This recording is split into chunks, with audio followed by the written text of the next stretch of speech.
in the heart of the Rocky Mountains. Holy, I gotta check the water level on that. A sudden spike in the weather wreaks havoc on the Canadian Pacific Railway, Quite a mess.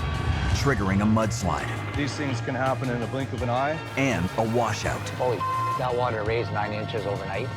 All it takes is one little mess up and it'll escalate quickly.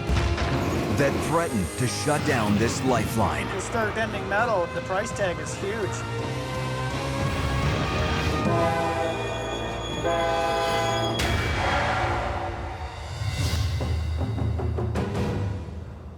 Carved into the rugged passes and deep canyons of British Columbia lies the backbone of a country. The people who laid this track fought for every mile, some paying with their lives.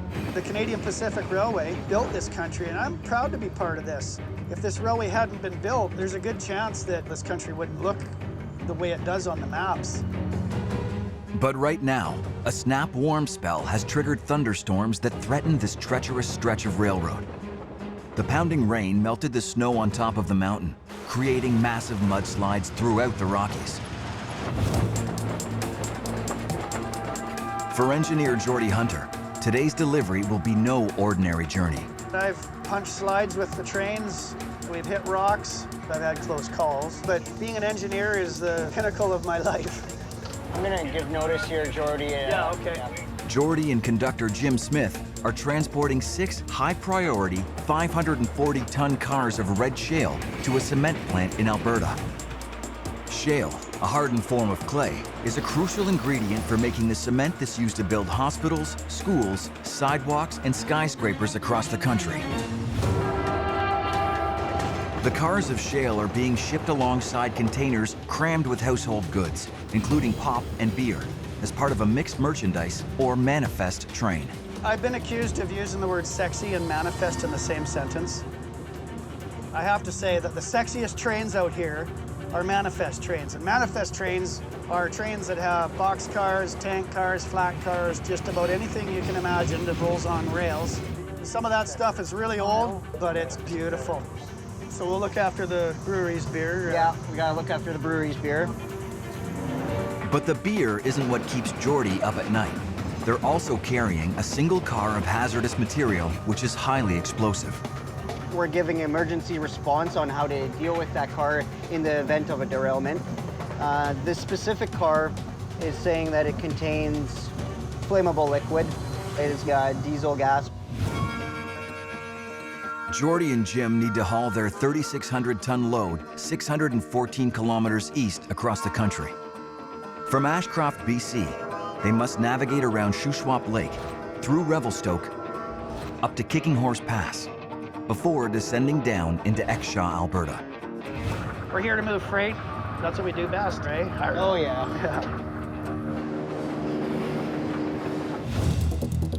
In the mountains, Who's on the other side PKing trains? Roadmaster Chad Deschamps and his team in Revelstoke are battling floods to make sure Geordie and Jim don't get delayed, or worse, derailed. Right now, our biggest monster out there is water. The snowpack is melting rapidly, which impacts the waterway systems around the railway tracks. The water's rising really rapidly right now. That causes washouts. Might not seem like much, but as you can see, the mud holes starting to start too. With this condition right now, we're fearing drastic mudslides and rock slides impacting the tracks. Mother Nature, if we don't stay on top of her, she's gonna take advantage of us when we got her guard down. Holy. Yeah, see that? I gotta check the water level on that. If that water level rises rapidly tonight, we could have a flood and a washout because it wasn't that high yesterday, so. Foreman Travis Clark, Chad Deschamps on 11 over. We're just gonna head over to this bridge at 25.8. Chad needs to investigate the rising water under the bridge at Eagle River. You gotta come down here, right? Holy, that water raised 9 inches overnight. If we get too much water with this rain, we could face a situation where it could wash out our tracks. Oh, yeah. We gotta get prepared for a possible flood. The Rockies make their own weather. The air at the bottom of the mountains is warm and wet. At the top, cold and dry. As these two systems collide, all hell breaks loose. Roadmaster Shane Goodyear saw it happen here just last night, 160 kilometers up the line at Shuswap Lake. On Saturday night about 11 p.m. a train reported hitting a rock slide. It turned out that higher up the mountain, water came down and it washed all the rock and debris from the ravine here, plugged up the culvert, and then went over top of the track in front of the train. You can actually hear the rocks tumbling for about 1 to 2 minutes before they would hit the lake. Shane captured this video of the washout. So in the video it shows just how quickly this can happen within a few minutes of the water creasing over the track. As you can see here, it took away the whole shoulder of the track, washed it down right from below the rail out the lakeside. So now that side of the track, see the end of the ties, they're all unsupported. The force of the water caused the shoulder of the track to completely disintegrate. The deluge washed rocks, mud, and trees down the side of the mountain. This debris blocked the special drain called a culvert that runs under the railroad and forced the floodwater to rise over the tracks. The water washed away the soil underneath the wooden ties, leaving the rails suspended in the air. By the looks of the mud right here on this, you can see it's about 8-9 feet down to the creek, so it shows you how much momentum that energy had when it came down. And you can say these things can happen in a blink of an eye. So you could go by 1 minute and it happens right there in front of you or right behind you, or worse yet, it catches you. Shane's crew has been working through the night to clear the debris away from the culvert to allow the water to drain. We had to come in with a lot of riprap rock and reshore up the whole structure and build it back up to the track grade. So far we've dealt with 9 of these locations. We're expecting another 3 days of heavy rain coming, so we're having to be on standby. Out of 55 hours, I had maybe 5 hours of sleep because it was just one after the other after the other. So you're just constantly going, you get it going, and another one would hit, and then another one, and it keeps you on your toes. Hey, Wolf, train is going to be coming by. Shane is under tremendous pressure to get this track back in service, so Jordy and Jim's train can roll through this zone. This is a valuable expedited freight that has priority shipments. So they can't delay this train because it's got all the expedited and time-sensitive freight. It's a scheduled train and it has to arrive just on time. Time is money. The train can run between $500 to $1,000 a minute to hold up. I always think of us as the waistline of the hourglass, and we're that pinch point of how much flow can get through.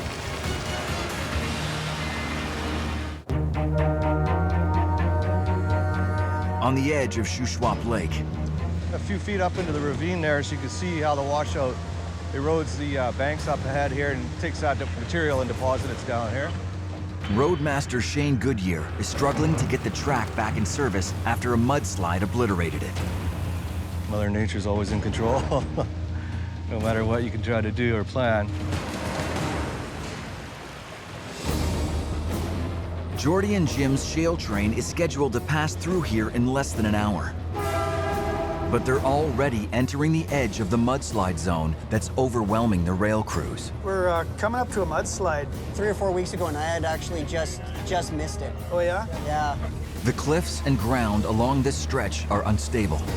Areas like this that have already been hit by a slide are the most likely to cave in again. Rock and mudslides have plagued this mountain line ever since it was constructed over 135 years ago. In 1903, 82 million tons of rock fell from the summit of Turtle Mountain into the Crow's Nest River below, in what's now infamously known as the Frank Slide. Rolling boulders, trees, and debris rained down onto the coal mining town of Frank, Alberta for a minute and a half. The slide killed 90 people and annihilated 2 kilometers of the railroad that had to be cleared one boulder at a time.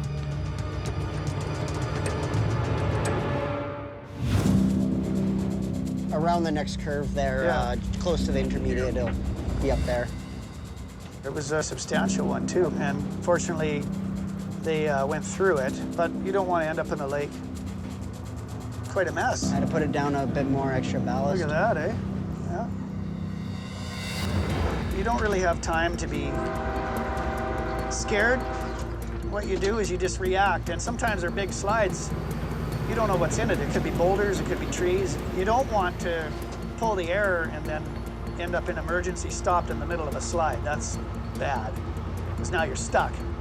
I'm not going to stop. I'm punching it. I'm going through it. Hopefully we're going to stay on the track. Whenever I hear something about trains from Jordy, I'm almost always learning something new. You got to absorb that information because it might just save your life. Keep calm and carry on.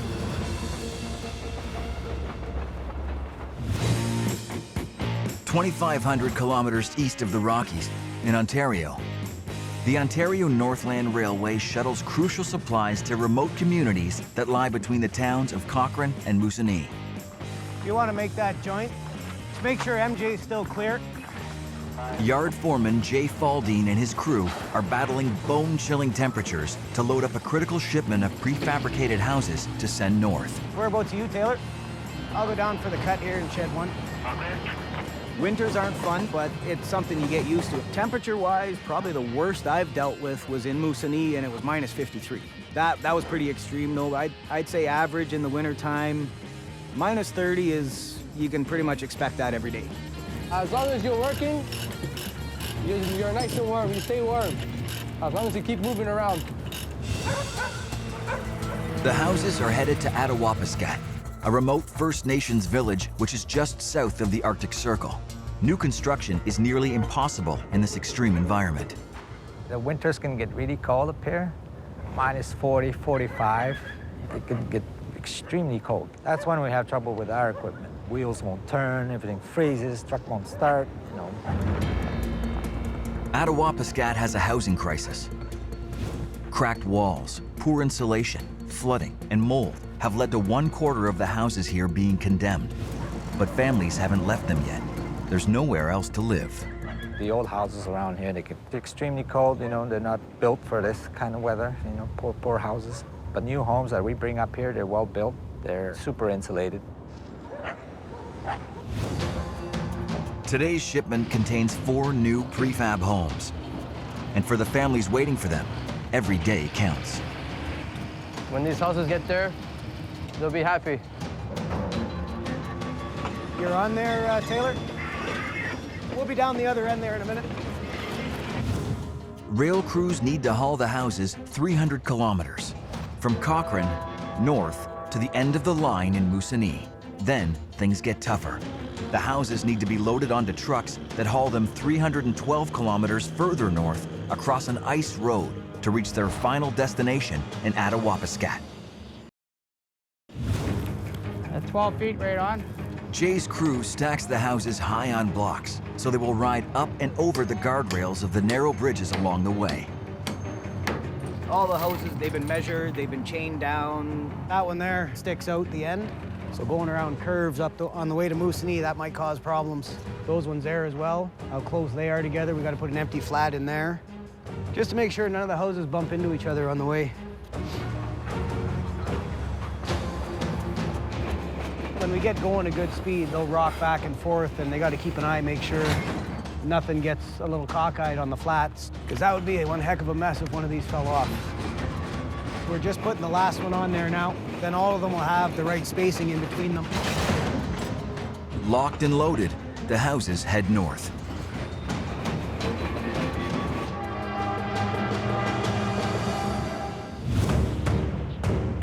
In Revelstoke, Roadmaster Chad Deschamps is struggling to beat Mother Nature at her own game. In the last week or so, the waters rose about 4 feet. I was watching the weather net, and they're calling for storms in the next couple days. They're gonna go for a helicopter ride too, just to make sure that the last rainfall didn't impact anything up top. So that one we always have trouble with the frost heave. Chad is trying to predict when and where mudslides strike, so he doesn't get taken by surprise. We follow the rail line over there. Light it up. Yep. And then This way. Yeah. To do this, he needs a bird's eye view. When we do our earlier surveys, what we'll do is we'll find these drainages and then we'll follow them all the way up to see if there's any kind of a blockage that's starting. Maybe some tree debris came down roots. You can see the water pooling. Then you'll know that it's going to come down to hit us. You ever get some rock falls there from that west there, Chad? Yeah, up at mile 4.9. Oh, yeah. Looks like there's a pool down there too. We could probably clean up. Yeah, you betcha. How's the beaver in this pond here? He's been moving back and forth from the north side to the south side. Just have a little look in the gully there to make sure there's nothing plugging it. With the beaver dam? Yeah. They've spotted a beaver dam that could cause problems. Beavers use mud and branches to create flooded areas that protect them from predators such as wolves. But if this dam grows too big, it could block the river and cause the tracks nearby to flood. I go in there with that high tracker and if we can disrupt its beaver dam, we're gonna have to get a hole in there. That one you could, yeah. At Shuswap Lake, The train's gonna be coming by here in 1 or 2 minutes. Roadmaster Shane Goodyear has the track back in service. So now we've cleared the track there. A few minutes earlier, we have our first train coming, and he should be coming through this tunnel here within 1 or 2 minutes. Okay, 754 west, approaching 25-mile-per-hour slope. The slide is Yeah, just the up here. slide is just up here, around this curve here. You don't run through them every day. Yeah. No, you don't see those every day. Well, it feels good, and that's basically what we're here for, right? We got to overcome these challenges. Now you know these guys can travel through here safely and go home at the end of the day unharmed.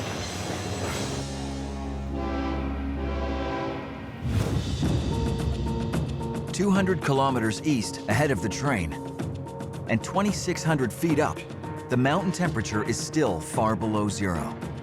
We're at mile 19 right here, and we're about to get on track and change the rail.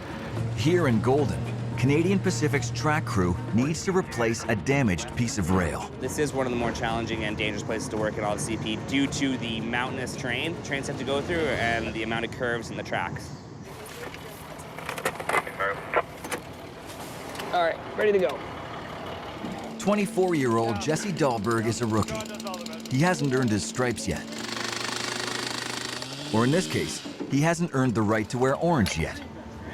Yes, they refer to me as the green vest. Supposed to have it on for 1 year, and then I graduate to the CP orange vest. I'm very eager to get out of this green vest, get a little bit more respect from the guys, maybe. To earn that respect, Jesse has to do the toughest jobs, good old-fashioned manual labor.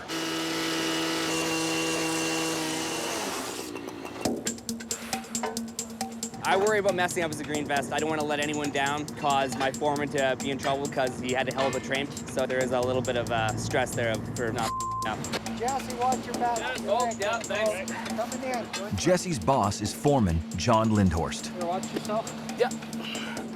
Now, in any particular place, the rail's used, or to some degree used. Trains have run over it. So we have to find a piece of rail that we can, with the technology we have, match in to fit within certain tolerances. The closer we can get it to match, the better.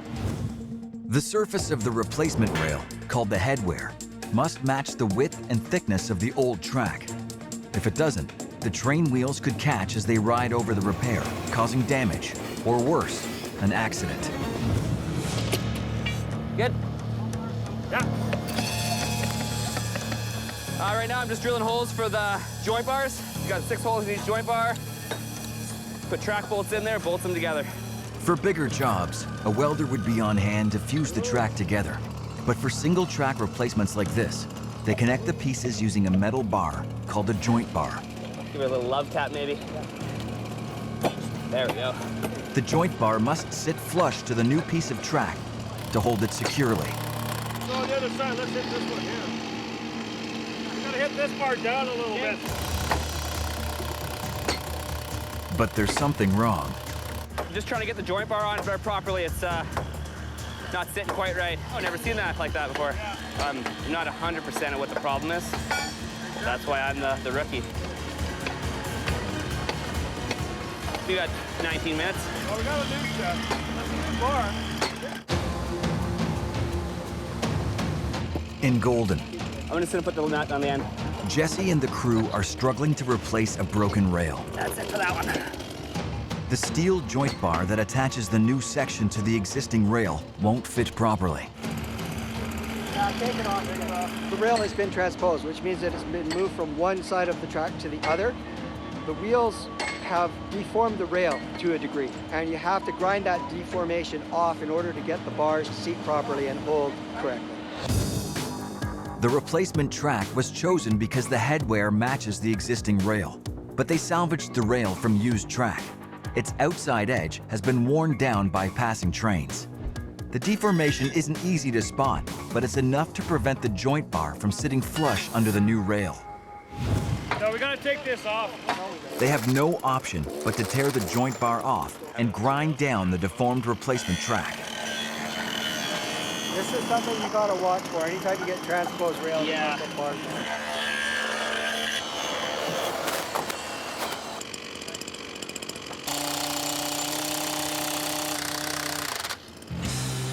Nearly done. The last step was making sure that the train flows nicely over top. No bumps or anything when it goes by. It's complete now. It was pretty good. One hiccup, could have gone a little better, but it wasn't not bad at all.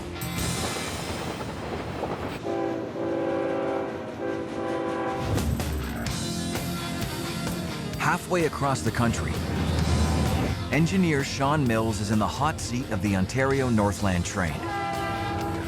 Alongside him, Philip Selman and trainee Thomas Skinner.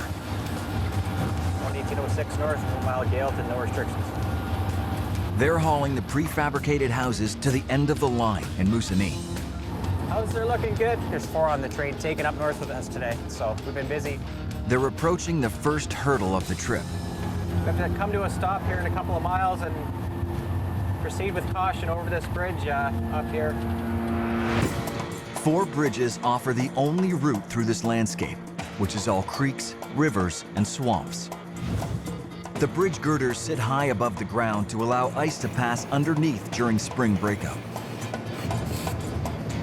But the high girders make transporting wide loads like these a nightmare.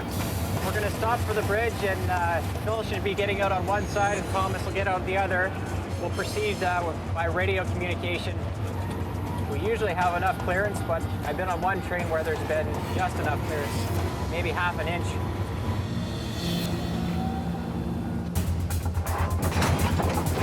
You should have room, but if you're gonna hit this, let me know, we'll stop her. If there's any rocking whatsoever, there's a chance the houses could hit the bridges.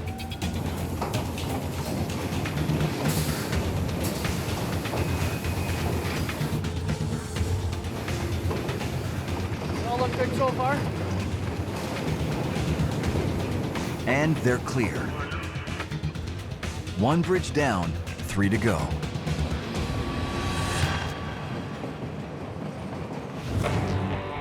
In Revelstoke, Chad has tracked down the beaver dam he spotted from the air.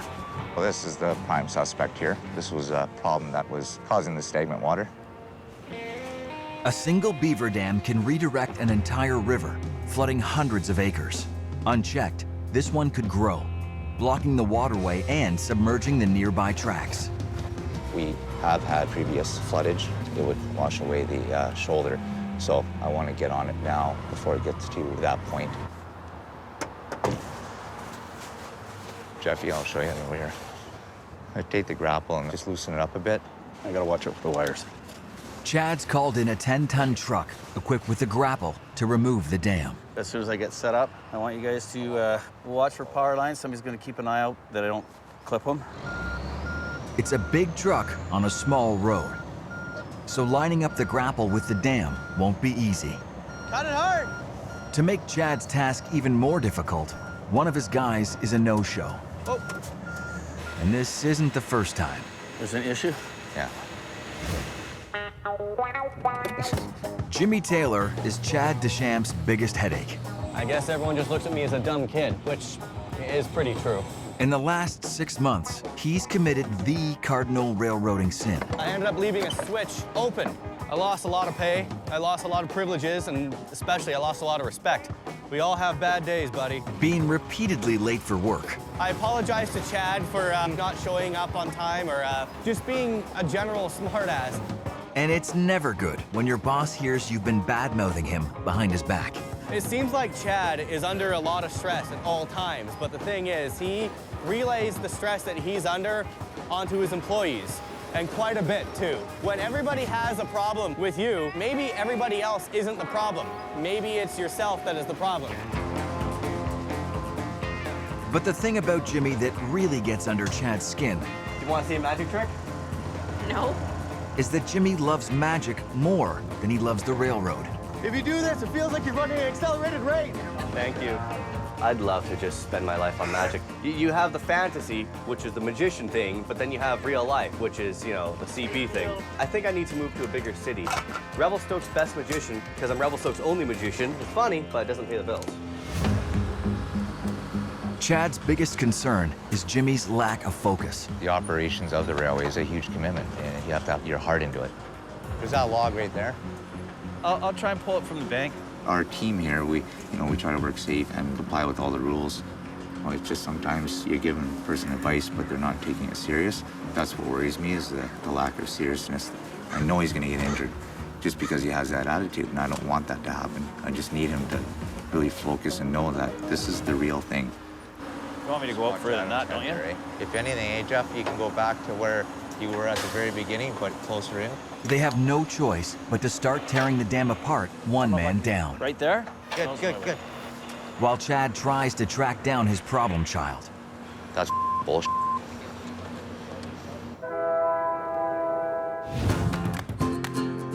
"140 kilometers east.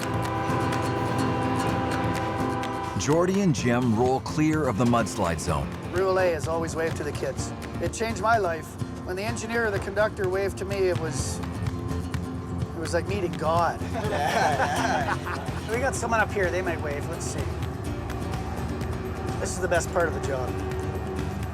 There's an older kid. No, he doesn't care. I love working with Jordy because he loves trains. He's crazy about trains. He loves trains. FDN stands for a frickin' train nut. He's one of them, kind of. No, I'm just, a proper term would be foamer. Foamer, yeah. I'm a foamer. Yeah. Foamer, as in foaming at the mouth for trains. He's a foamer. The thing that attracts me to this job is everything. It's the size of the equipment, it's the power of the equipment, it's just the total assault on the senses of sound and sight, and it's even got its own smell.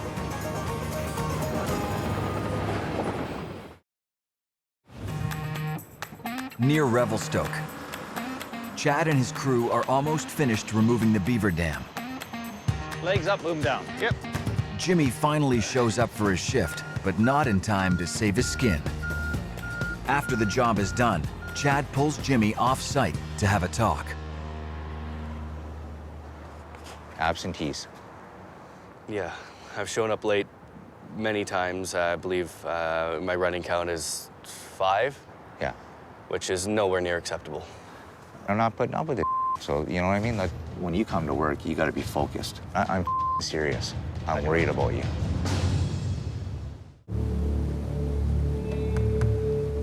After suffering months of bad behavior from Jimmy, Chad has had enough. I'm worried about you. I don't care about the soap opera stuff around here. I care about your well-being. I care about you working safe. And that's the bottom line. You might think I'm stern, you might think I'm a tyrant, but this is the real deal here. Because if you get injured, I have to live with it for the rest of my life. My best friend got killed on the railway. A long time ago, my best friend was unfortunately crushed by a piece of equipment, and he was pretty proud to get a job with the railway. He's watched me, and we were good friends, and he's seen what the railway done, you know, employed me, and he wanted to be one of those people. And unfortunately, he's gone. But I think for your best interest is to go try something else. Chad is sending Jimmy to work with a different crew that lays thousands of feet of rails a week. It's called working on the gangs because it's like doing hard time. Jimmy will finish out the week and then pack up for North Bend, BC. As they pull into Revelstoke, it's the end of the line for Jordy and Jim. While they rest up, All right. a fresh crew will take over to navigate the train through the high mountain passes, perilous even in the best weather, Right now, the forecast is calling for snow. 2,500 kilometers east in northern Ontario. Engineer Sean Mills and his crew are just 15 kilometers south of Moosonee, where they'll hand off their load of prefabricated houses to the trucking crew. It's good news. We're on the home stretch. But with just one more bridge to cross, they run into trouble. I'm not imagining it, right? No. Okay. We got a container. We're going to take a look when we get stopped here. We're just checking this container. She's not straight. Supposed to be straight, and she's one end's a little crooked. Yeah, she's not leaning the right way. No. See this whole thing? It's collapsed. Not good. One of the rail cars close to the houses is carrying 2 containers. Their combined weight is 40 tons. They're so heavy that they've caused the steel trestle that supports them to collapse. One of the 2 chains holding the crates has lost its grip, putting the second under intense strain. If it snaps, the load could roll over. Hello, Sean? It's got a metal frame collapse on the cart. We're going to tighten the chains up on the one side, and we should be able to get it into Moosonee anyway.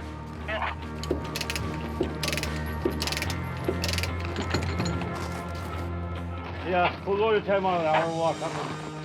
I can't see it going anywhere.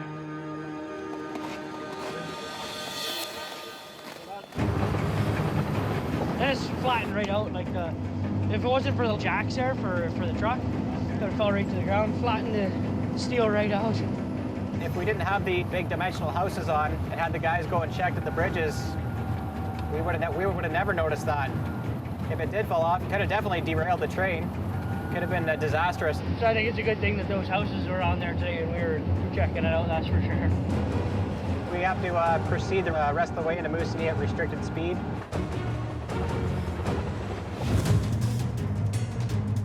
Snow is hitting the Rockies hard, burying the tracks just as the shale train heads into steep terrain. If you get more than 3 inches of snow, it does affect the adhesion to the rail. So we end up becoming like a toboggan, sliding on the rail itself.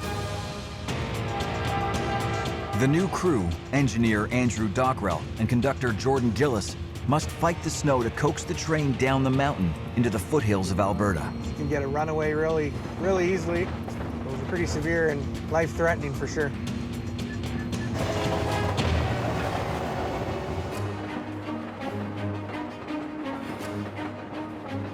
The whole way up leads to this part of your trip right here.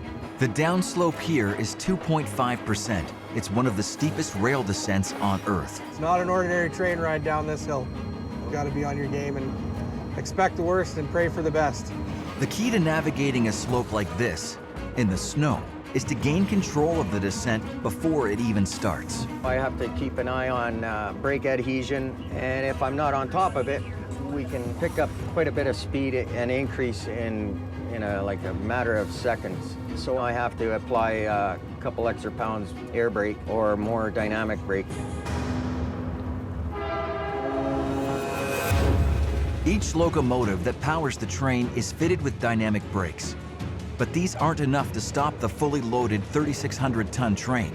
So each rail car has its own set of air brakes. Air tanks, pressurized to 100 pounds per square inch, power all these air brakes. A pipe distributes the compressed air along the length of the train. Constant air pressure keeps the brakes off. A lever allows the driver to release air from the system, activating the brakes on each car, slowing the train down. Each individual train and every train is different. Heavier trains, you need more braking application compared to the lighter trains. When you get too complacent is when accidents happen on this hill. All it takes is one little mess up and it'll escalate quickly.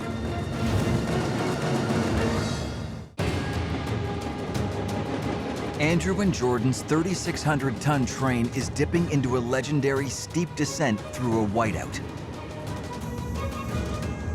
It's steep, With our tonnages that we're hauling on long trains, things can get out of hand. It takes great skill knowing how much braking force to apply to keep the train wheels gripping the icy tracks. So we have to be 100% focused going down this hill. If we're not, we could run a ways.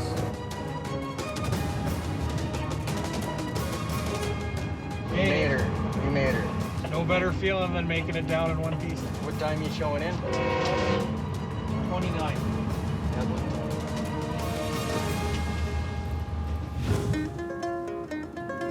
In Revelstoke, I'm heading out to the gangs. Jimmy is packing up to go work on the steel gangs, laying railway track. Honestly, I know where Chad's coming from. He's given me a lot of helpful and useful advice, and I'll take it to heart. He'll be working 8 days on, 6 days off, living out of a hotel. I heard it was a good idea to bring a toaster oven in case there's no microwave, and the entertainment. This right here is my magic box. It doubles as a stage wherever you might be. Never leave home without it, literally. I mean, I'm playing it off like I don't really care, but it's a scary thing, leaving off for the first time like this. I have no idea what the work's gonna be like. Basically, any first job worries you might have, it's all happening right now. See you there, buddy. Have a good one. I'll keep my head down, keep my mouth shut. I know that's pretty hard to believe, me keeping my mouth shut. Well, you watch over the place while I'm gone.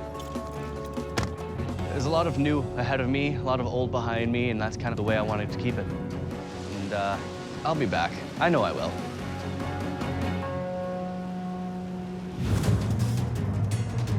Near Kicking Horse Pass, Andrew and Jordan face the last hurdle. We're about to enter spiral tunnels. There's no ventilation in the tunnels, so if something does happen and the train does come to a stop, there are gas masks for the conductor and engineer to use. Because when you do stop, the exhaust from the locomotives fill the tunnels pretty quickly. Pretty bad position to be in if you don't have a gas mask. The spiral tunnels were completed in 1909 to reduce the grade of the deadly hill leading down into field. It took 2 years for Canadian Pacific crews to blast and drill their way through nearly a mile of solid limestone. Unlike most train tunnels, these ones were bored into the core of the mountains, making ventilation impossible. The solution was to install gas masks and oxygen kits at regular intervals should the train have to stop suddenly midway through. Which is exactly what happened to Andrew. 3 years ago, I was involved in an incident. We were derailed, and I had to do my inspection where I had to go back, check the train out. Within 10 minutes of me being in here, I had to get a gas mask. And thank God there are masks and these oxygen canisters to help with us breathing. I don't think I would have made it if these gas masks weren't here. It's a great feeling, eh, Jordan, when you come down through the upper and the lower tunnel after a long trip, eh? Feels good to make it down. No issues. It's nice to see population again after coming down that hill. Makes you know you made it in one piece.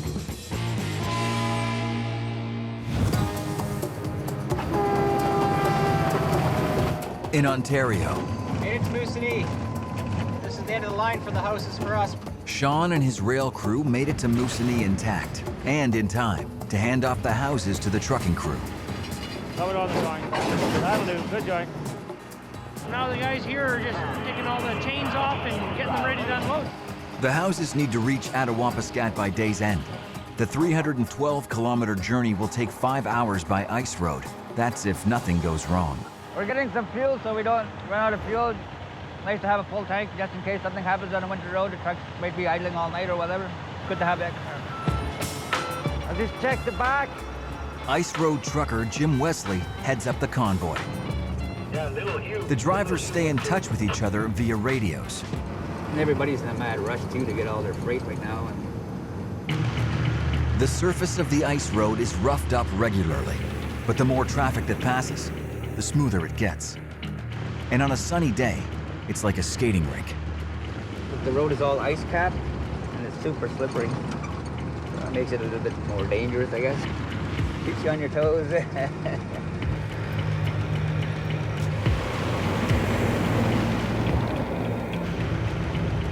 There's a pickup truck in the snowbank just up ahead here. He went right on top of the snowbank and he came down on the other side. But that's why it pays to go slow around these corners and just take your time, because you never know what's going to be around the corner. Hitting one of these snowbanks at 50 kilometers an hour is like smashing into a brick wall. There's going to be a sharp right turn coming up. Oh, yeah. That's slippery there, X. Jimmy, watch the corner there. Okay, thanks. Crack there, but it's okay. Take it a little slow here. We gotta go slow. Ooh, ooh, ooh. Holy. On the ice road to Attawapiskat. Ooh, ooh, ooh. I think I should take it a little slow here. We gotta go slow. Pressure crack there, but it's okay. Holy. Oh. Damn. Oh my holy. Did you see that? Missed me like about inches. Yeah, I should have had an expert with that guy.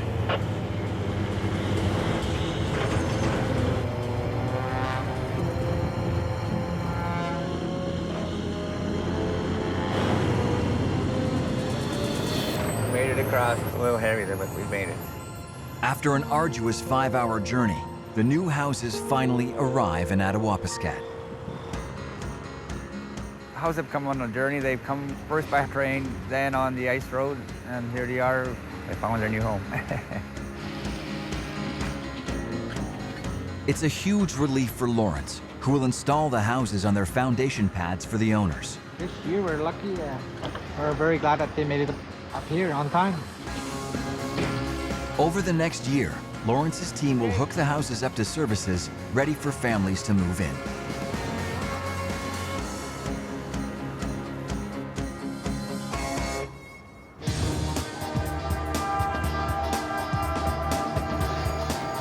Andrew and Jordan's train is leaving the foothills of the Rockies behind and closing in on its final destination. Our shit's done. We're back at home and we're safe and sound. After an epic trek, the crew has successfully delivered the 6 cars of red shale to the cement plant just outside Calgary, Alberta. Oh, it's always a relief when we see the CP cars coming in. Without red shale, we would not be able to make our products. For the schools, hospitals, we have 150 employees here. There's over 7,000 indirect jobs that rely on this plant to be operating. So it's really important that we keep the material flowing. Next time, spring brings a whole new set of problems. With the weather we're having, a rock slide can come down at any time. Unstable mountains threaten the rail crews and their precious cargoes. If I had men working here and not landed on them, that'd be game over. As they struggle to keep the trains rolling. You definitely don't want to be in the wrong place at the wrong time around here.